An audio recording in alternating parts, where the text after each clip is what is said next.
Ok, je viens de terminer le montage de la vidéo, j'ai 2-3 petits trucs à vous dire avant que ça commence. Premièrement, le projet est complètement gratuit et disponible sur mon Gumroad. Deuxièmement, il y a aussi un pack de texte contenant 100 textes stylisés pour Photoshop complètement gratuit également dans la description, donc c'est aussi sur mon profil Gumroad. Troisièmement, attention, j'ai fait pas mal de cuts, donc forcément il y a peut-être une perte d'informations à certains moments. Par conséquent, si vous avez besoin d'informations en plus, n'hésitez pas à me les demander en commentaire, j'essaierai d'y répondre au plus vite. Et finalement, je vais simplement vous souhaiter un bon visionnage. Ok, dans cette vidéo, on va s'attaquer aux miniatures de type FAQ. Donc vous allez voir, c'est pas très compliqué, cependant, on va faire et on va se focus là-dessus dans cette vidéo. Donc première étape, on crée un nouveau fichier, donc fichier nouveau. Ici, comme d'habitude, 1920 par 1080. Ce sera plus simple pour faire nos corrections. Le titre, vous mettez ce que vous voulez. Ensuite, le reste des paramètres, on laisse par défaut. Faites bien attention ici dans les options avancées, de garder les mêmes paramètres que moi. Si ici vous vous trompez, je vous préviens, ça risque de faire des images complètement étirées lors de votre sauvegarde. Donc si vous sauvegardez votre image et que vous avez sélectionné un autre format, vous allez avoir des images complètement étirées. Donc c'est pas ce qu'on veut, on veut vraiment des pixels carrés. Pour la correction de couleurs, ça va dépendre de vos écrans, mais globalement, rester en ne pas corriger les couleurs, ça devrait suffire. Donc on fait créer.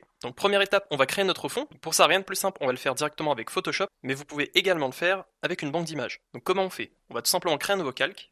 Donc en bas à droite, nouveau calque.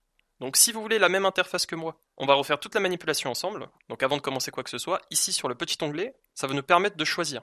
Donc on clique pas sur l'onglet là, mais sur la petite flèche. Ensuite, on va se mettre sur les indispensables. Donc moi je vais réinitialiser les indispensables. Donc on est censé avoir ce menu, et dans ce menu, je vais venir supprimer tout ce qui ne me sert à rien. Donc par exemple, le premier onglet, je viens sur les 3 petits points ici, et je vais fermer le groupe d'onglets. Ensuite, pour le deuxième groupe, je vais faire attention, je vais garder la propriété. Pour ce qui est du bibliothèque et réglages, je vais venir les supprimer. Donc on peut déplacer toutes les fenêtres indépendamment. Et cette fenêtre de propriété, je vais venir la glisser en dessous des 2 petites icônes. Donc je viens glisser déposer juste ici, et j'ai mon interface. Donc ensuite, comme je vous ai dit, on crée un nouveau calque. À partir de ce nouveau calque, on fait CTRL A. Donc ça va nous permettre de sélectionner tout le contour de notre image. Donc on sélectionne vraiment tout, sans le fond, juste ici sur le calque numéro 1. Et ensuite, on peut faire un remplissage génératif. Donc pour mon cas, le remplissage génératif, je vais simplement écrire Room, je vais faire générer. Donc normalement, avec les choix qu'on va obtenir, on va devoir faire des petites corrections pour aplanir l'image et pour l'utiliser comme image de fond. Donc cette image, elle est pas mal, celle-ci aussi, et celle-là aussi. Donc moi, je vais prendre la dernière. Ensuite, je vais venir ajouter une couleur. Donc en bas à droite, je vais cliquer sur le petit cercle et je vais venir créer un couleur uni. Sur ce couleur uni, je vais venir sélectionner du noir, j'applique et je vais baisser l'opacité. Donc à ce niveau-là, je baisse l'opacité quand j'ai sélectionné mon calque et je vais le mettre à peu près à 80. Ce que je peux également faire pour le fond, c'est passer l'image. Je viens ajouter des nouveaux effets. Donc là, je viens cliquer sur le petit cercle et pas sur FX. Donc bien le petit cercle. Et je viens ajouter du noir et blanc. Ensuite, je peux fermer cet onglet. Et je peux. Donc vous évitera de ne pas comprendre pourquoi votre fond ne matche pas bien avec votre image. Tout simplement car il faut faire des petits ajustements pour avoir le moins de détails possible, tout en gardant une texture de fond. Ce qu'on peut faire par la suite, c'est aussi ajouter un peu de flou gaussien. Donc sur mon image, encore une fois, je vais aller dans Filtre, Flou et Flou gaussien. Ici, je vais ajouter un peu de flou. Donc par exemple, 3 c'est pas mal. Et j'arrive à ce rendu. Donc ça, c'est le rendu que je viens de faire avec vous, et voici le rendu que j'avais de mon côté. Donc mon rendu à moi était un peu plus plat, c'était une perspective complètement plane, ici un peu plus de dynamisme. Donc pour ce genre de fond, ce serait toujours mieux d'avoir un personnage qui fait un mouvement. Donc là, mon personnage est droit, donc forcément l'image de derrière est aussi plane. Donc là, c'est pas trop grave, on peut continuer avec ça, tout simplement car par la suite, le fond va disparaître avec les couleurs. Donc vous allez me dire pourquoi on fait ce fond s'il va disparaître par la suite? Tout simplement car c'est notre base à nous. On va travailler tout autour de ça et ce sera plus simple pour nous de réussir à faire une miniature correcte. Donc ça va aussi nous permettre de nous organiser correctement. Donc on va repartir de cette base. Autre petite astuce, si vous pensez que le fond est un peu trop blanc et noir, que c'est un peu trop contrasté, on peut réduire ça avec les niveaux. Donc sur mon image, je viens sur le petit réglage encore une fois en bas et je vais aller dans le niveau. Donc ça sert à ça les niveaux. Cet histogramme, c'est comme ça qu'on appelle ça, ça va nous permettre de répartir notre contraste. Donc le petit curseur noir ici, c'est tout ce qui va être en noir dans notre image. Donc là, dans notre image, ça commence à partir de là. Donc tout ce qui est avant va devenir noir. Et si je continue et que je ramène mon curseur noir au milieu, la moitié de mon image va être en noir. Donc toute cette partie-là va être en noir. Par contre, si je fais le contraire, ça va venir mettre en blanc toute cette partie de droite. Donc pour nous, ce qui va être important, c'est de venir supprimer le surplus de noir et le surplus de blanc. Et pour ça, on va utiliser le dégradé juste en dessous. Donc on va tout simplement décaler notre niveau. Donc à partir de maintenant, le plus foncé de notre image, ça va être ici. Donc si je ramène le curseur là, ça va tout simplement indiquer à mon image que toute cette partie-là, ce sera le début de mes noirs. Donc la partie la plus foncée, c'est par exemple sur la lampe, et donc c'est ce niveau de gris. Donc nous, on va pas trop abuser, on va se mettre à ce niveau-là. Pour le blanc, on va faire pareil, on va décaler un tout petit peu, et on va arriver sur cette image. Donc avant, après. C'est comme ça qu'on fait généralement pour avoir des bonnes images de fond. On va surtout essayer de jouer sur la texture et sur le niveau des blancs. Donc ça c'est une règle générale, normalement c'est un fond que vous retrouverez énormément sur les miniatures en ce moment. Donc surtout n'hésitez pas à venir perfectionner vos images de fond, car par la suite ça pourra pas mal vous impacter, surtout sur les lights. Donc les lights que vous allez mettre sur vos persos. Donc nous on va directement continuer et on va importer le personnage. Donc pour ma part, j'ai importé directement mon personnage depuis mon projet, donc mon projet précédent. Pour votre cas normalement, vous n'allez pas avoir le masque. Donc si je supprime le masque, vous avez ce détourage à faire. Donc là, il y a deux options. Soit vous le faites sur Photoshop avec la sélection automatique, soit vous allez sur Photoroom. Donc Photoroom, c'est le site sur lequel vous avez simplement à glisser-déposer l'image, et ça vous fera votre détourage. Donc moi, je vais le faire sur Photoshop avec vous, et comme vous pouvez le voir, ça laisse pas mal de traces sur les côtés. Donc pour retirer ces traces, donc je vais vous remontrer comment j'ai fait d'ailleurs. Une fois que j'ai cliqué sur la sélection automatique, donc sélectionner un sujet, je clique ensuite sur un masque. Donc le masque, c'est soit ici, soit à ce niveau-là. Donc ce sera le petit cercle en noir dans le rectangle. Donc je clique dessus, ça vient masquer mon calque, et ensuite je peux double-cliquer sur mon masque. Donc ici je double-clique, ça m'ouvre ce menu. Ici on peut régler le fond, donc ça va nous permettre de voir les imperfections. Donc par exemple si je me mets en noir, je vois très bien les contours blancs, et par la suite je peux venir jouer avec les paramètres juste en dessous. Donc ce qui est très sympathique, c'est qu'on peut jouer sur le décalage. Donc je vais décaler mon contour vers l'intérieur, donc si je vais dans l'autre sens, ça va venir récupérer du blanc, et si je vais justement vers l'intérieur, je viens supprimer ces défauts. Donc c'est ce que je vais venir faire, je vais appliquer, et je peux venir gommer les petites imperfections en plus. Donc pour ça, je prends l'outil gomme, donc j'appuie soit sur la touche E, soit je viens à gauche la sélectionner. Je fais bien attention à avoir du noir et du blanc, donc du blanc en first et du noir en second. Si je veux inverser les deux, je clique sur les petites icônes ici, je viens réduire l'épaisseur et j'augmente la dureté. Et là, je viens gommer tout simplement les petites imperfections. Donc ça, c'est du détail. Si vous passez généralement par Photoroom, vous n'aurez pas à faire tout ça. Donc voici le rendu, donc c'est plutôt propre. Ensuite, il y a des petites imperfections qu'on peut venir retirer également. Donc là, ça fait des saccades. Pour ça, on redouble-clique sur notre masque. Et cette fois-ci, sur arrondi, on vient tout simplement augmenter la valeur. Et ça vient directement supprimer les imperfections. On applique, et voici le rendu. Donc là, on est dans la deuxième étape. On vient d'ajouter notre personnage. Et ce qu'on va maintenant pouvoir venir faire, c'est ajouter notre texte. Pourquoi j'ajoute le texte maintenant? Tout simplement car ça va me permettre de définir mon espace, mais ça va aussi me permettre de choisir les couleurs. Donc pour mon cas, je sais que le contraste en jaune et en bleu, ça marche plutôt bien. Et c'est pour ça que je vais d'abord venir mettre mon texte en jaune. Donc je vais créer un nouveau groupe par réflexe et je vais l'appeler texte. Donc je vais venir copier-coller le texte de l'image précédente. Donc je viens le copier-coller mais on va le refaire ensemble. C'est juste pour qu'on ait le avant-après, comme ça ce sera plus simple pour nous de le refaire. Donc je viens créer un nouveau calque, je prends l'outil rectangle, je trace mon rectangle. Ensuite, les bords en haut, je peux les mettre à 0. Donc là il y a ma petite fenêtre qui vient s'ouvrir. Vous vous souvenez, c'est la fenêtre que j'avais mis en haut à droite, la fenêtre de propriété. Pour les coins, je reste appuyé et je glisse vers la gauche. Et vu qu'ils sont tous liés avec le petit ancrage ici, ça va me faire les bords carrés. Donc pour le coup, j'avais mis des bords arrondis, donc on peut aussi venir les remettre. Donc soit je reste appuyé ici, soit je viens directement sélectionner le coin et je tire. Donc comme ça, à 24, on est pas mal. La couleur du fond, on va d'abord mettre une couleur jaune. Donc je viens cliquer sur le fond soit à droite, soit en haut. Donc cette fenêtre de propriété, elle me donne des propriétés supplémentaires. Donc par exemple pour les bords, mais je pourrais aussi les retrouver en haut. C'est juste que c'est plus agréable d'avoir cette fenêtre pour travailler. Donc sur le fond, je clique, je vais dans les couleurs, je sors mon curseur, ça va me donner la pipette, et je viens cliquer sur le orange sur le côté. Donc ça c'est pour mon cas à moi. Vous normalement ce que vous pouvez faire si vous êtes sur un ordinateur, c'est screen directement mon écran, et ajouter le screen à Photoshop. Donc si vous faites le screen et que vous faites CTRL-V sur votre projet, vous allez retrouver mon image, et vous pouvez directement venir récupérer les couleurs. Donc ça c'est pratique quand on travaille avec des tutoriels ou des vidéos, mais vous pouvez également venir sélectionner la couleur vous-même. Donc je reste par exemple avec cette couleur, j'applique. Donc le rendu de dégradé on le fera juste après. Je vais créer un nouveau calque, je vais prendre l'outil texte, et je vais écrire mon FAQ. Pour la police, je vais choisir une police plus agréable. Donc par exemple, j'ai pris la Eurostyle Extended. Je vais pouvoir agrandir l'image. Donc pour agrandir à partir du centre, on reste appuyé sur la touche Alt. Donc si j'agrandis normalement, ça donne ça. Mais avec la touche Alt enfoncée, j'ai ce rendu. Pour aligner mon texte avec mon fond, il y a deux options. Soit je le fais manuellement avec l'outil, donc l'outil de déplacement. Soit je viens sélectionner mes deux calques. Donc là, j'ai mon calque numéro 1. Je reste appuyé sur la touche CTRL. Et je viens sélectionner mon rectangle. Une fois que j'ai les deux de sélectionnés, en haut, avec le premier outil, je peux tout simplement cliquer sur les petites icônes et tout aligner automatiquement. Donc la couleur, on va venir changer tout ça. Donc je reprends mon outil texte, je sélectionne mon texte et je change la couleur en marron. Donc pour le moment, le rendu il est plat, c'est tout à fait normal. On va ajuster notre rectangle. Donc notre rectangle, on va dessus, on fait CTRL-T et on vient changer l'encadrement pour qu'il soit beaucoup plus fin. Donc de base, j'avais un encadrement assez haut et là je vais venir réduire sa taille. Donc pour réduire la taille, on sélectionne le coin et on reste appuyé sur la touche Maj. Donc c'est la touche au-dessus de CTRL. Je fais pareil en haut et en bas, j'applique, je peux refaire un alignement avec mes deux images. Comme ça, c'est bien centré. Ensuite, là, c'est la petite astuce supplémentaire pour justement faire tous ces dégradés. Donc, on va créer un calque au-dessus. Ce calque-là, on va le laisser comme ça par défaut. Donc, pour le moment, on va rien mettre dessus. Ensuite, on va venir sélectionner nos trois calques. Donc, notre texte, le calque vide et le fond. Et on va faire clic droit, convertir en objet dynamique. Donc, qu'est-ce que ça vient de faire? Ça vient de transférer toutes ces images dans un projet à part. Et ce projet, on peut le retrouver à tout moment en double-cliquant sur la vignette. Donc, c'est ce que je vais faire avec vous. Je double-clique sur la vignette. J'arrive sur mon projet. Donc j'ai mes deux projets en haut, et ici j'ai mon calque vide sur lequel je peux venir ajouter ma couleur. Donc je vais prendre le pinceau, je vais faire clic droit, je vais augmenter l'épaisseur, et je vais réduire la dureté. Donc on va encore augmenter l'épaisseur, par exemple comme ça. Donc là je fais CTRL Z, étant donné que j'avais déjà une couleur de sélectionnée, et je viens prendre un jaune. Par exemple, je prends du jaune, je peux me réduire la taille du pinceau, Donc pour régler la taille du pinceau rapidement, on reste appuyé sur la touche Alt et clic droit de la souris. Ensuite, on peut se déplacer, soit en haut, soit en bas pour la dureté. Donc on va aller en haut, soit à droite, soit à gauche pour la taille. Donc moi je vais prendre à peu près cette taille, et je viens faire un clic à ce niveau-là, donc sur mon calque. Ensuite je peux jouer avec les modes de fusion. Donc quand j'ai mon calque de sélectionné, je vais en haut, là où il y a écrit normal, et je viens modifier tout ça. Donc je passe mon curseur et je regarde les rendus. Donc par exemple, il y a ce rendu qui est pas mal, avec incrustation, et globalement ce sera tout pour cette couleur. Donc pour le coup, moi j'aime pas trop le jaune, j'aime pas trop le rendu que ça fait, donc je vais changer de couleur, donc je vais refaire la manip, je vais recréer un nouveau calque, je vais venir supprimer ce jaune, et je vais cette fois partir sur un pinceau un peu plus orange. Donc comme ça, je refais mon clic au milieu, donc je peux même en faire deux, et je viens sélectionner le mode de fusion.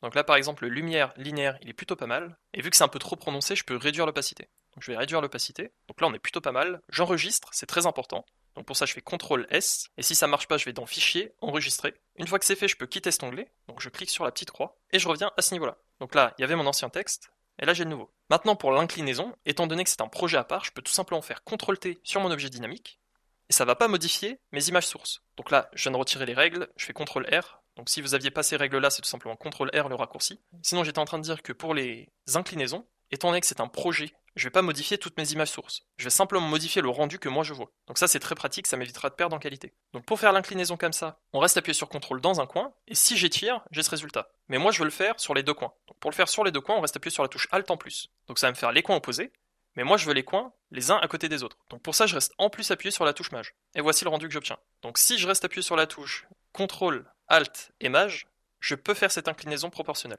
Donc je vais la faire. Ensuite, je lâche le clic et j'appuie sur Entrée. Donc on a nos textes qui se ressemblent plutôt pas mal. Donc celui que je viens de refaire avec vous est un peu plus large, c'est pas très grave. Je peux toujours réduire sa taille en faisant CTRL T et en venant modifier le haut. Donc je reste appuyé sur Maj et j'étire un peu vers le bas. Il va nous manquer l'ombre portée. Donc pour ça, je vous montre directement comment faire. Sur mon objet dynamique, donc là je vais le renommer texte et je vais ajouter une ombre portée. Donc ma première ombre, je vais la mettre en noir. Je vais mettre l'angle vers le haut à 90 degrés. Je vais augmenter un peu la distance. Et ensuite, je vais jouer sur le grossier et la taille. Donc le grossier, je le mets à 0 généralement. Et la taille, je vais un peu l'augmenter. Donc normalement, il va nous falloir deux ombres portées. La première, c'est l'ombre portée générale. Donc c'est celle qui est pas mal tamisée sur les coins. Et la deuxième, ça va être celle qui va venir faire les contours. Donc là, je vais un peu baisser l'opacité parce qu'elle est trop présente. Donc ça, c'est celle du fond. Je vais venir en rajouter une autre. Donc je clique sur le plus. Donc maintenant, je l'ai dupliquée. Et sur ma première ombre portée, celle du dessus, et pas du dessous, je vais réduire la taille. Je vais réduire la distance. Et je vais réduire un peu l'opacité. Et j'applique. Donc je vais vous montrer le avant-après. Donc ça, c'est sans les ombres. Ça c'est avec, ça c'est juste avec l'ombre du fond, et ça c'est avec l'ombre de contour. Donc ça nous permet d'avoir un texte qui ressort vraiment super bien. Donc la plupart du temps, les gens qui débutent dans les miniatures, ils ont du mal à faire ces ombres-là. Mais il faut vraiment prendre son temps, c'est vraiment plus compliqué de faire des belles ombres sur vos textes. Donc parfois il faudra même ajouter des couleurs dans le fond, avec des calques en plus, pour que le texte ressorte correctement. Donc pour notre cas, c'est parfait, on le laisse ici. On va ensuite pouvoir ajouter nos éléments. Donc j'ai mon texte, le texte je vais le laisser tranquille, je vais ajouter mes petites cases. Donc c'est les petites cases Instagram normalement, donc je crois bien que c'est Instagram le format. Donc ça, on va le créer ensemble. C'est très rapide à faire, vous allez voir. Et une fois qu'on en a un, on peut simplement le dupliquer. Donc je vais tout simplement le copier-coller dans mon projet pour vous montrer. Donc comment on refait cet élément? On vient créer un nouveau calque en bas à droite. On prend l'outil rectangle, on trace notre premier rectangle, on arrondit les coins, on choisit la couleur du fond en blanc. Ensuite, je viens retracer un autre rectangle. Donc pour éviter d'avoir cette sélection, j'appuie sur Entrée, je reprends l'outil rectangle et je viens tracer un rectangle à ce niveau-là. Donc pour délimiter ma couleur. Donc là, c'est pas grave si ça dépasse, vous allez voir pourquoi. Donc le fond, je viens le sélectionner en gris foncé, donc pas trop noir non plus. J'appuie sur Entrée, et cette fois-ci je vais faire un masque d'écrêtage. Ça veut dire que je vais appliquer mon premier masque, donc mon premier calque, ce calque numéro 2, sur le calque numéro 1. Donc pour ça je fais clic droit dessus, créer un masque d'écrêtage. Et ça vient le lier avec une petite flèche sur l'élément juste en dessous. Et maintenant je peux modifier l'emplacement pour avoir cet effet. Donc là je vois bien qu'il y a une différence de couleur. Normalement c'est censé être blanc et là j'ai du jaune, donc je vais venir modifier ça. Donc je viens sélectionner mon calque, je vais dans les propriétés, et là sur le fond, je vais me mettre en blanc. Parfait. Je vais pouvoir ajouter du texte. Donc faites attention, si vous créez un nouveau calque par défaut, ça va vous le mettre entre les deux. Donc c'est pas ce qu'on veut. Donc là aussi mon calque il est en mode décrétage, donc je veux pas du tout ça, je vais le glisser vers le haut. Et pour annuler le masque d'écrétage, je fais clic droit, annuler le masque d'écrétage. Je prends ensuite mon outil texte, et je viens faire un simple clic. Ici je peux écrire ma phrase, donc je vais reprendre la même qu'à côté. Pour la police d'écriture, je vais me mettre en Montserrat, donc Montserrat Black, la couleur je me mets en noir, et je vais venir étirer mes lettres. Donc pour ça on va aller dans les paramètres des textes, donc soit on peut aller dans les propriétés, donc comme tout à l'heure, soit on peut cliquer sur le dossier en haut. Donc ce dossier-là. Donc je vais le faire avec le dossier, comme ça tout le monde aura la même fenêtre. Et ensuite, je vais modifier le VA. Donc le VA, pour le modifier, on reste appuyé sur l'icône et on slide. Par exemple, je vais mettre avec 80 d'espacement, et je vais pouvoir aligner mon texte vers le milieu. Là, mon fond, il est peut-être un peu trop haut, donc le rectangle numéro 2, je fais CTRL T, et je viens étirer vers le bas. Comme ça, c'est aligné correctement. Et ensuite, je vais devoir ajouter deux autres textes, répondre et le petit chevron. Du coup, le texte, je viens le dupliquer pour aller plus vite. Donc pour ça, on reste appuyé sur la touche Alt avec le premier outil et on glisse-dépose, tout simplement. Donc ça va venir dupliquer mon texte. Ensuite, je fais double-clic et j'écris ma phrase. Je vais me mettre en blanc, je viens aligner le texte, on va réduire la taille également avec CTRL-T toujours, et je vais venir aussi ajouter le petit chevron. Donc pour ajouter cette petite flèche, je fais la même chose, je reste appuyé sur Alt, je vais glisser-déposer à droite, et sur mon clavier, je vais venir trouver le petit chevron. Et ça va me permettre de faire cette icône. Donc là, on va essayer de modifier un peu l'icône pour qu'elle soit un peu plus droite. Donc là, je reste appuyé sur la touche maj du clavier et je tire vers le haut. Ensuite, je peux ajuster la taille et venir mettre ça ici. Donc ça, c'est la version rapide pour faire une flèche. Je trouve toujours que c'est pas très bien proportionné. Du coup, je vais encore réduire la taille de mon texte. Je vais aller plus vers le bas et je vais venir modifier le rectangle du fond. Voilà, parfait. Et comme précédemment, on va faire exactement la même chose. On va créer un objet dynamique pour pouvoir faire cet étirement. Et on va aussi ajouter une lueur par-dessus. Donc on peut créer un nouveau calque. Ce serait mieux de le faire maintenant. On va tout sélectionner. Donc pour aller vite, on reste appuyé sur la touche maj et on va venir sélectionner le premier et le dernier calque. On clique, on a notre sélection, on fait clic droit, convertir en objet dynamique. On double-clique sur notre calque. Arrivé ici, sur notre calque vide, on peut ajouter notre couleur. Donc là, je vais prendre le blanc, je vais réduire la taille du pinceau et je vais faire un clic à peu près à ce niveau. Ensuite, je peux jouer avec l'opacité. Donc là, on est pas mal. Sauf que là, il va y avoir un problème. Donc si j'enregistre, CTRL S, et que je reviens sur mon calque du début, il y a cette délimitation. Donc cette délimitation-là, elle apparaît tout simplement car les rebords de mon projet sont plus gros que mon élément. Donc pour ajuster ça, on prend l'outil de recadrage, donc c'est le 5e outil que vous retrouverez à ce niveau-là, et on vient étirer les bords pour que ça fasse parfaitement la taille du calque. J'appuie sur Entrée, donc sur les côtés c'est pas trop grave, j'enregistre, et quand je reviens sur mon projet, c'est parfait. Maintenant je peux faire CTRL-T, et je peux venir étirer les coins. Donc là on va faire un étirement personnalisé, donc on reste appuyé sur la touche CTRL, comme ça c'est pas trop mal, j'enregistre, et j'ai ce résultat. Donc je peux ensuite faire CTRL-T de nouveau, et venir adapter l'emplacement. Donc là on n'est pas trop mal, je continue d'ajuster au fur et à mesure. Là on est plutôt bien, donc mon ancien texte je peux le supprimer. Maintenant il faudra en faire 4, donc ça je vais vous laisser le faire, moi je vais le faire rapidement, donc si vous voulez faire comme moi, regardez comment je fais. Je vais faire clic droit, nouvel objet dynamique par copier, c'est très important, car si je fais une duplication simple, par exemple si je duplique ce calque, là j'en ai deux, mais ils ont la même source. Donc si je modifie ça, donc ici par exemple si je change mes lettres et que j'enregistre, quand je vais revenir, ça va modifier les deux. Donc c'est pas mal pour faire une duplication du même objet, mais pour notre cas à nous, on veut des textes différents. Donc c'est pas du tout ce qu'on doit faire. Nous ce qu'on doit faire, c'est faire un nouvel objet dynamique par copier. Donc clic droit, nouvel objet dynamique par copier. Maintenant je peux ajuster les emplacements et changer mes textes. Donc là par exemple je vais mettre mon objet à ce niveau-là, je double-clique et je change le texte. Ça fait qu'une modification et pas deux. Donc moi je vais tout simplement reprendre les textes que j'avais précédemment. Donc si vous voulez faire pareil que moi, le projet sera disponible en description. Maintenant pour ajouter un peu plus de cohérence, on peut aussi modifier l'emplacement de notre personnage. Donc le personnage, on va le mettre en plein milieu, et on va faire en sorte de mettre les bons éléments derrière. Donc par exemple cet élément-là, dans la hiérarchie, je veux pas qu'il soit au-dessus, je veux qu'il soit en dessous du perso. Donc pareil pour cet élément du fond qui est déjà au bon endroit, et les deux autres qui sont par-dessus. Donc comme ça crée un effet de profondeur. Super important, n'oubliez pas d'enregistrer votre projet. Moi depuis le début je travaille sur un projet même pas enregistré, donc c'est pas très bien.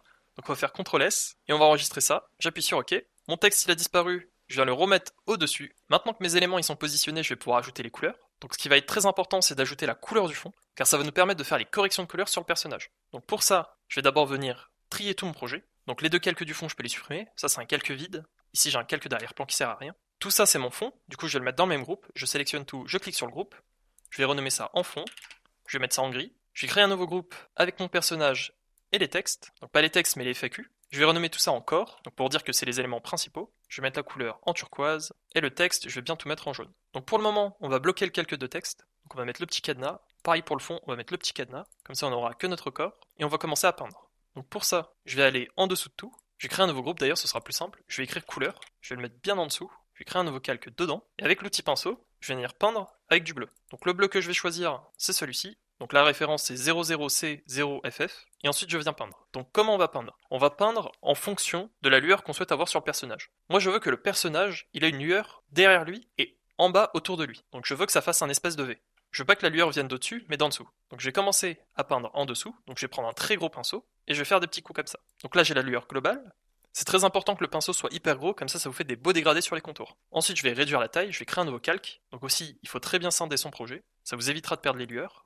Et je viens faire un clic juste derrière lui. Donc je vais même faire 2-3 clics, histoire que ça rende plutôt pas mal. Je vais encore recréer un autre calque juste derrière lui. Et cette fois-ci, je vais prendre du bleu beaucoup plus clair. Ok, je réduis la taille du pinceau et je fais un clic juste derrière lui. Donc voici le rendu qu'on a. Donc ça, pour ceux qui savent, c'est le tuto light, donc que vous pourrez retrouver sur la chaîne. Ça vous permettra de comprendre comment ça fonctionne. Donc là, c'est simplement pour diriger l'œil au bon endroit. Maintenant, je vais également ajouter une lueur supplémentaire sur mon perso. Donc cette lueur-là, elle est un peu plus subtile. C'est la lueur qui va venir de devant lui. Donc je vais mettre mon curseur tout en haut. je vais créer un nouveau calque encore une fois, je prends l'outil pinceau, j'agrandis la taille, et je fais un clic en haut à droite. Et je vais venir réduire l'opacité. Donc l'importance d'ajouter ce calque, ça va être de pouvoir régler les températures par la suite sur notre perso. Donc je vais vous montrer. Donc pour le moment, le calque du dessus, je vais venir changer l'option de fusion. Donc on va prendre une incrustation par exemple. Donc je vais vous montrer le avant, ça c'est avant et ça c'est après. Donc ça va être très subtil sur les coins, mais ça va nous permettre de faire nos réglages sur le perso. Donc j'enregistre toujours, CTRL S, donc c'est pour enregistrer tout le projet pour pas perdre la progression. Et maintenant on va passer à la partie la plus marrante, c'est le caméra raw. Donc pour ça je clique sur mon perso, je vais dans filtre, caméra raw, filtre caméra raw, et je vais venir faire pas mal d'ajustements. Donc le premier ajustement qu'il faut faire c'est la température. Donc mon image de base elle est plutôt tempérée dans les couleurs chaudes. Donc nous on va les passer sur des couleurs froides étant donné que mon fond est plutôt froid. Donc pour ça je vais aller dans les températures, et je vais glisser très légèrement mon curseur vers la gauche. Donc je vais d'abord faire un enregistrement pour vous montrer. Donc si j'applique, voici le rendu. Donc là déjà il y a une très grosse progression alors qu'on n'a encore rien fait. Donc ça c'est une étape que beaucoup de personnes oublient, c'est de régler les températures. Donc là on a avant, on a une couleur très jaune sur le personnage, c'est pas très agréable, et voici le après. Donc ça rend déjà beaucoup mieux. On va maintenant pouvoir ajuster les blancs et les noirs. Donc je reviens sur l'image, donc on va jouer sur l'exposition. Là mon histogramme en haut il est très centré vers la droite, ça veut dire qu'on a beaucoup de blanc, et vu qu'on a gardé l'image de base, c'est tout à fait normal, tout simplement qu'il y a du blanc un peu partout. Donc ça c'est pas trop grave, c'est juste l'indication, faudra faire attention. Et moi je vais aller dans lumière. Donc dans lumière, donc ici c'est des petits onglets qu'on peut ouvrir et fermer. Dans lumière, je vais ajuster les tons. Donc par exemple, les blancs je vais les augmenter, les noirs je vais les baisser. Donc qu'est-ce que ça fait concrètement? Donc ça veut dire que les blancs ils vont être beaucoup plus présents, donc les blancs d'image, donc si j'atténue, voici le rendu, et si j'augmente, ça les fait apparaître. Et pareil pour les noirs, donc je vais les baisser, et ça nous permet de faire un contraste contrôlé. Donc ça c'est avant, là c'est après. Pareil pour les tons foncés et les tons clairs, on peut très simplement les ajuster, donc je vais un peu augmenter ici, et ici je vais un peu baisser. Donc ça c'est avant, et là c'est après, donc il y a une très grosse différence. Pour ce qui est de la température, je vais encore baisser très légèrement, donc la teinte c'est plutôt pratique, ça permet de partir soit sur du vert, soit de partir sur du violet. Donc ça c'est en réalité pour régler votre température, donc nous on va très légèrement partir sur du violet. La vibrance et la saturation, on peut également les ajuster, donc moi je vais simplement augmenter un peu la vibrance, donc voilà on est plutôt pas mal. Donc la différence entre la vibrance et la saturation c'est très simple, donc la saturation ça va venir augmenter le peps de toutes les couleurs, et la vibrance ça va venir faire la même chose, mais en écartant les couleurs. Donc, par exemple si je vais au maximum, ça va venir écarter nos couleurs. Donc là le bleu il va partir sur un bleu qui va partir sur du vert, et là le orange il va partir sur du rouge. Alors que dans le cas contraire, c'est les couleurs de base qu'on vient saturer. Donc là notre bleu il bouge pas, alors qu'avec la vibrance ça va venir bouger. Donc la vibrance c'est pas mal pour récupérer de l'information. Donc on peut rester sur une saturation faible, on va augmenter un peu la vibrance. Donc là si j'ai envie que la chemise soit plutôt bleue, je peux augmenter la vibrance et augmenter légèrement la saturation. Ensuite, en termes de texture et de clarté, on peut aussi faire des petits ajustements. Donc la texture c'est plutôt pas mal, ça va venir ajouter des détails. Par contre ça va dépendre de la qualité de votre image. Donc si l'image est vraiment très nulle, ajouter de la texture ça va faire des effets bizarres. Mais par contre si vous avez une image de qualité comme moi, normalement la texture c'est un plus. La clarté, ça va vous permettre de faire des contrastes sur les petits plis. Donc par exemple regardez, si je mets au maximum, voici l'effet qu'on a. Donc nous on va augmenter très légèrement. Donc avant, après, ça vient vraiment ajouter un peu plus de contraste sur les plis et sur les petites ombres. Donc ça c'est plutôt pratique. Pour ce qui est du reste on va pas toucher. Les courbes, on va pas y toucher non plus, et on n'aura pas besoin. Par contre, dans le mélangeur de couleurs, on va se mettre en couleur, donc pas en TSL, en couleur. On va aller sur le bleu et on va augmenter la saturation. Donc là, le bleu que j'ai sélectionné, ça change pas grand chose, mais le deuxième, normalement, si j'augmente la saturation, ça va venir changer la couleur de ma chemise. Donc ça, c'est une petite correction rapide. Le color grading, on n'y touche pas. Les détails, ça peut être cool de les augmenter. Donc c'est un peu comme la texture, sauf que là, c'est juste pour les détails. Ça va pas ajouter de la texture en plus, mais ça va surtout retravailler les détails de votre image. Donc là on a un espèce de flou, mais si j'augmente le détail, voici l'effet que ça fait. Donc là c'est un peu abusé, mais si je le fais à une bonne distance, vous allez voir la différence. Donc ça c'est avec, et là c'est sans. Donc il y a une petite différence en termes de détails sur les flous. Donc de base, si vous prenez une photo avec un appareil photo, vous pourrez avoir un petit flou sur les détails. Donc ça va vous permettre de récupérer cette netteté. Et dans le cas contraire, si vous avez trop de détails et que vous voulez lisser la peau, on peut aller sur le réducteur de bruit. Donc là c'est plutôt pas mal. La troisième réduction par contre, ça va vous permettre de retirer les parasites de couleur. Donc là si j'augmente, vous allez voir ce qui va se passer. On vient supprimer les petits artefacts de couleur. Donc là la barbe elle était bleutée, et si j'augmente, ça vient retirer ces détails. Donc pour mon cas j'ai besoin de ces détails pour la suite, donc je vais pas les retirer. Donc je mets bien à 0. En optique, en flou d'objets et en étalonnage, on laisse par défaut. On applique, et voici notre caméra raw. Donc on a le avant, et on a le après. Donc là, on a une petite perte à ce niveau-là, et surtout au niveau des yeux. Donc je vais venir ajuster ça. Donc au niveau des noirs, je vais augmenter un peu. Les tons foncés, pareil.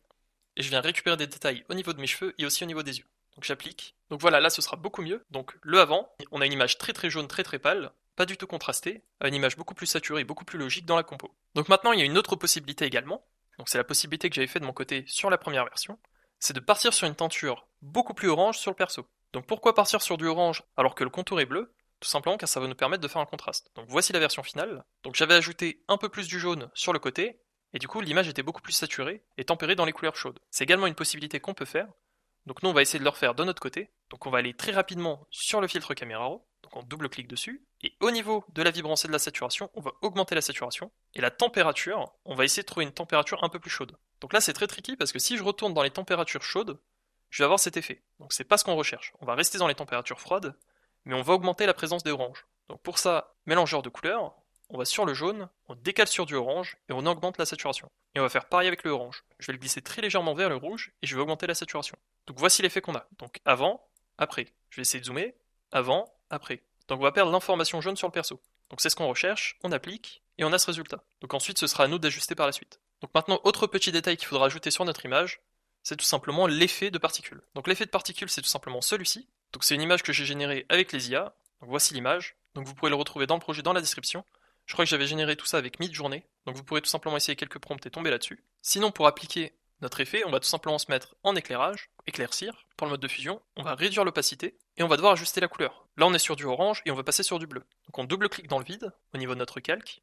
On va en incrustation de couleurs. On vient sélectionner du bleu. OK. Et le mode de fusion, on vient le mettre en teinte. On applique, on baisse l'opacité à peu près 20, donc il y aura cet effet-là, et on va venir le mettre juste en dessous de notre perso. Donc ça va éviter d'impacter notre correction de couleur qu'on vient de faire. Donc avant, après. Donc là on a déjà fait pas mal de notre miniature. Cependant il va nous manquer 4 petits détails. Donc ces détails, on va les faire directement maintenant. Donc premier détail, on va venir mettre l'ombre de nos cubes. Donc les deux cubes, les deux blocs là sur le côté, on va faire une ombre portée sur notre perso avec. Donc notre perso, on clique dessus, on clique sur le petit réglage en dessous, et on va dans exposition. On clique sur la petite flèche avec l'encadré ici, donc ça va créer un masque d'écrêtage pour notre perso, et on vient réduire l'expo. Maintenant sur notre masque, on vient faire CTRL-I. On peut ensuite venir prendre le pinceau, on ajuste la taille toujours, donc je vais partir sur quelque chose de plutôt dur, et je vais venir peindre les coins. Donc à ce niveau-là. Donc si vous n'arrivez pas à peindre, faites toujours attention d'avoir sélectionné les bonnes couleurs ici. Donc là je peins, et j'ajoute cet effet. Donc pour que ça ait un peu plus de sens, je vais suivre les plis. Donc dans la vraie vie, c'est jamais tout droit, et étant donné qu'il y a des plis sur le vêtement, on doit avoir des petites courbures comme ça. Donc on va faire ça en fonction des couleurs. Donc voici le résultat. Donc là, ça peut être un peu trop prononcé. Ici, pareil, comme ça. Et on vient faire la même chose de l'autre côté. Ensuite, on va ajuster le visage de notre perso. Étant donné qu'on a fait une light qui venait d'en haut à droite, donc dans notre tête, le point de repère, il est en haut à droite. Donc c'est ce calque-là. Je vais encore augmenter très légèrement la présence. Donc avant, après. On va venir ajuster le personnage. Donc pour ça, je vais créer un nouveau calque sur le perso. Donc je clique dessus, je fais un nouveau calque. Ça vient le mettre juste ici. Donc ça va venir par défaut créer un masque d'écrêtage. Je vais prendre le pinceau, je vais me mettre en bleu, je vais augmenter la taille, et je vais venir peindre le côté droit du visage. Donc quelque chose d'à peu près comme ça. Ensuite, je vais jouer avec les modes de fusion, et je vais me mettre en division. Donc qu'est-ce que ça vient faire? Là, c'est un petit tricks. Ça vient prendre le bleu, donc c'est l'image qui est toujours présente sur notre image, et ça va venir l'inverser pour prendre la couleur complémentaire. Donc je vais pouvoir baisser l'opacité, et avoir ce rendu. Donc ça, c'est plutôt pas mal. Donc je peux réduire le flux de ma gomme, pour éviter de tout gommer d'un coup, et je peux repasser par-dessus. Donc avant, après. Donc là, c'est pas mal. Ensuite, on va ajouter deux autres masques, donc deux autres corrections, une autre exposition pour le côté exposé du visage, donc on augmente légèrement, on inverse le masque, et je viens peindre les contours. Donc cette fois-ci, donc mon pinceau il est bien réglé, je vais réduire le lissage à 0, ça sert à rien, et je viens peindre les contours. Donc ici ça va me permettre de faire des lights très rapidement, donc c'est pas très grave si on n'est pas précis, étant donné que par la suite on pourra ajuster tout ça. Donc là c'est très brut, mais ce que je peux faire c'est cliquer sur le masque une seule fois, pas un double clic, je peux aller dans les réglages, donc dans les propriétés. Si vous n'avez pas la fenêtre de propriété, on peut aller dans fenêtre, propriété, et ici je peux faire des contours progressifs. Donc ça va venir diluer mon trait. Donc par exemple ici, on avait une perte, donc ça c'est avant, et là c'est après. Donc là par exemple sur le doigt c'est peut-être un peu trop présent, du coup je viens gommer tout ça. Donc je remets le flux à 100, je gomme, et voici le rendu. Là on avait avant, on a après, et on peut faire la même chose de l'autre côté. Donc quand on va faire la même chose de l'autre côté, ça va faire ressortir beaucoup plus tout ce qu'on vient de faire. Donc encore une fois sur le perso, calque d'exposition, cette fois-ci on va faire les ombres, je viens inverser tout ça, et je viens peindre justement mes ombres. Donc là ce sera le côté le plus délicat, étant donné que ça va être beaucoup à l'œil, il faudra avoir les réflexes de faire les ombres au bon endroit. Donc pour ma part, je sais que le visage il est plutôt structuré comme ça, du coup je peux venir peindre tout ce côté-là. Donc, pareil pour la main, normalement on peut ajouter des petites ombres sur les doigts. Je vais essayer de suivre les dessins de la main, pareil en dessous. Pareil pour le nez, il y a des petits creux sur le visage, du coup ici, il faudra aussi venir peindre. Pareil pour les doigts, c'est très important. Ce côté-là des doigts, normalement, il va être en noir. Donc là c'est avant, là c'est après. Donc globalement c'est plutôt pas mal. Je vais juste réduire l'exposition, je vais réajuster, donc pour ça je clique sur mon réglage deux fois, et je viens ajuster. Ensuite je viens gommer le surplus, donc je prends l'outil gomme, je reviens sur le masque, j'ai bien l'outil gomme en blanc, et je viens gommer cette partie. Donc là ça va pas assez vite, j'augmente un peu le flux, ok là c'est pas mal. Au niveau du nez, on gomme très légèrement. Au niveau des yeux, on essaie de récupérer de l'info. Au niveau des cheveux aussi, c'est peut-être un peu trop foncé à ce niveau-là. Pareil pour les doigts. Donc voici le résultat. Donc j'enregistre, CTRL S. Donc ça, c'est la logique à avoir sur toutes vos images lorsque vous faites des lights. Là, j'ai fait des lights avec des expositions, mais si vous faites des lights manuellement avec des couleurs, ce sera la même logique. Il faudra repérer les parties éclairées et les parties les plus sombres. Ensuite, en fonction de ça, vous pouvez faire vos ajustements. Donc voici le avant et voici le après. Donc c'est très important de le faire par paire. Donc là, on a bien fait attention de le faire avec l'éclairage. Donc on a d'abord commencé par l'éclairage, et ensuite on a fait notre ombre. Sinon ça donne ce rendu et c'est pas terrible. Je peux enregistrer, CTRL S, et je peux également ajouter mes petits éléments de fond. Donc pour les éléments du fond, je me souviens plus exactement où j'avais récupéré ces images, ça devait être sur FreePic je pense, ou sur Pixels, je sais plus exactement. Et j'ai tout simplement ajouté un flou directionnel sur tous mes objets. Donc le détourage il est pas terrible, il y a pas mal de défauts, mais vu que c'est des images que je vais mettre dans le fond, c'est pas trop grave. Donc par exemple le casque, je vais le mettre à ce niveau-là, le téléphone je peux le mettre en bas à droite, et le Mac je peux le mettre derrière à gauche. Ensuite ça va être tout simplement du déplacement, je vais prendre l'image et je vais le déplacer au niveau de mes lights. Donc tout en dessous. Pour le casque, pareil, je vais regarder où est-ce que ça rend plutôt bien. Donc pareil, je peux le mettre tout en dessous aussi. Et le téléphone, ça va être la même chose. Donc là, il s'est perdu, du coup je vais changer son emplacement, je fais CTRL T et je peux le mettre ici. Pour ajuster le filtre que j'ai mis dessus, donc j'ai mis des flous directionnels. Donc quand j'ai mon image de sélectionner, donc je fais bien attention que l'image soit en objet dynamique. Donc ça veut dire que je peux toujours retrouver le projet de base. Je fais un filtre, flou directionnel. Je choisis mon angle et j'augmente la distance. Donc ça va me permettre d'avoir cet effet, et ensuite je peux peindre sur le masque. Donc je peux par exemple supprimer à ce niveau-là et garder que les contours en flou. Donc ça me permet d'avoir une bonne information sur mon image. Donc globalement ce sera tout. Je peux également ajouter un peu de couleur dans le fond. Donc si je remets un calque juste en dessous, donc je vais le mettre juste en dessous de tout, je vais venir peindre en bleu pour ajouter un peu de couleur. Donc par exemple, je fais une couleur unie et je baisse l'opacité. Donc voilà, là c'est plutôt pas mal. On va encore baisser un peu l'opacité. Là on est plutôt bien et on va pouvoir faire le caméra raw final. Donc je vais me mettre tout au-dessus, je vais créer un nouveau calque. Et avec ce nouveau calque, je vais faire CTRL, SHIFT, ALT, E.